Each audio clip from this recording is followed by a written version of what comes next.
con estos conceptos.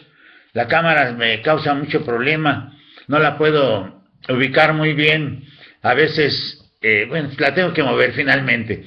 Pues en el taller nosotros hablábamos inclusive de cuestiones afectivas. He venido sosteniendo que el enfoque de educación basado en competencias tiene un grave problema, que nunca consideró la parte afectiva de los sujetos. Entonces, cuando nosotros observamos las metas, todas estas metas se traducen en números, se traducen en logros numéricos. Estamos trabajando con seres humanos y los seres humanos entonces debemos de reconocernos unos en otros, que tenemos también condiciones afectivas que nos pueden precisamente eso, afectar, porque lo afectivo afecta, y no nada más afecta positiva, sino negativamente. Entonces nosotros tendremos que observar la parte afectiva de los sujetos, y cuando nosotros vamos al trabajo ya formal, en cuanto a lo afectivo como un motor del conocimiento, porque recordarán que en otro video lo que yo coloqué fue lo que estaba relacionado con la parte humana, y esto lo veíamos desde las corrientes de psicología del humanismo. Entonces, lo que nosotros aprendemos acerca de la realidad, todo lo que nosotros, y en cuanto tenemos contacto con la realidad, debemos de observar que tiene una relación y está tocado por los sentimientos y por las emociones que experimentamos en cada aprendizaje, porque cuando aprendemos lo que nosotros estamos sintiendo son una serie de emociones. Por esa razón, muchos de los conocimientos que construimos en los primeros años de vida se interiorizan de manera muy profunda en nuestra propia identidad. Por eso los primeros años de vida son importantes. Yo les recomendaría también por ahí que le echaran una ojeadita al libro de Juan del Val de Desarrollo Humano. Es una verdadera joyita ese libro. Es un libro caro, debe de estar como en unos 500, 600 pesos, pero es un libro que vale la pena tener en mi biblioteca como maestro, porque cuando Juan del Val nos refiere, y yo tengo aquí otros videos que tienen que ver con el niño preescolar y su relación con lo social, que los voy a poner en esta misma sesión para que podamos ir comparando lo que se mueve desde la parte psicogenética y lo que se mueve también desde esa parte humana que nos maneja del Val. Entonces, decíamos en el otro video con relación a la lengua escrita y a la lengua oral, sobre los nombres cortos y sobre los nombres largos. Pero en el caso de la lengua materna, por ejemplo, refiero a las canciones de cuna, a las formas de alimentación que se aprenden en ámbitos particularmente afectivos. Recordemos que hay una serie de condiciones reflejas, por ejemplo, que empiezan con la respiración, que empiezan con la succión. Por ejemplo, deglutir también es importante. Eructar, por ejemplo, es fundamental. A veces tenemos el problema, la misma digestión y la defecación o el caso de desechar fisiológicamente para mantener esa higiene intestinal. Entonces, cuando la madre canta una canción de cuna, cuando la madre se muestra afectiva, nosotros desde nuestra infancia empezamos a guardar una serie de recuerdos, por ejemplo, que tienen que ver con los olores, con las texturas, con los sabores, con las formas, porque cuando nosotros vivimos eso, lo que experimentamos fueron gustos, afectos y alegrías, y esa era parte de nuestra felicidad. Por eso esa parte afectiva era importante. Imaginemos al bebé, viene de 9 meses de estar en el vientre materno y en una forma placentera. Entonces, cuando está en la placenta,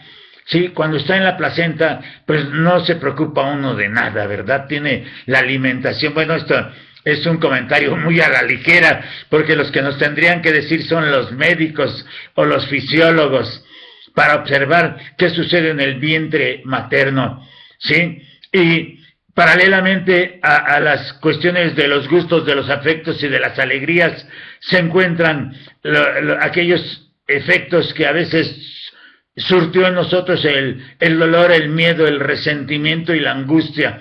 Y de estos últimos, yo diría que inclusive los 4 siguen permaneciendo en la vida adulta, porque los adultos hemos sido incapaces de saber y de aprender a vivir. Y aquí es donde choca esa realidad de las competencias para la vida, que tan ligeramente me lo dicen en el Acuerdo 592, y que de alguna forma yo me pregunto, ¿cómo le hago para trabajar con el ser?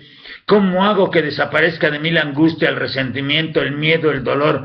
¿Qué está pasando con el manejo de mis emociones? Entonces, este aspecto afectivo, que parte de los sentimientos y de las emociones básicas, progresivamente así se va presentando, y tiene que ver con un proceso precisamente que es la socialización.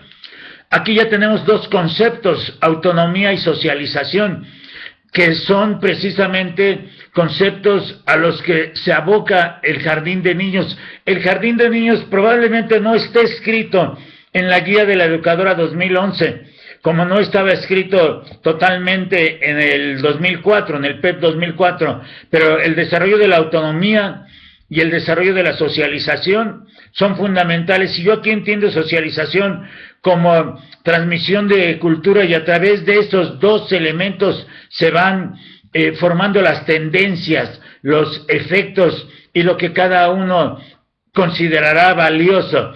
Todo eso se integra en el sistema de las normas y de los valores de cada persona. Y cuando hablamos del sistema de normas y de valores, yo tendría que conceptualizar qué es una norma. Y entiendo a una norma como un comportamiento que puede estar escrito, señalado, escrito o no escrito, pero que se logra, que se da, como se da en las familias. En las familias hay ciertos comportamientos que no están escritos, pero se tienen que cumplir. Y el conjunto de normas harían la moralidad. Y harían la moral, porque la moralidad sería la manera en que yo puedo cumplir esas normas.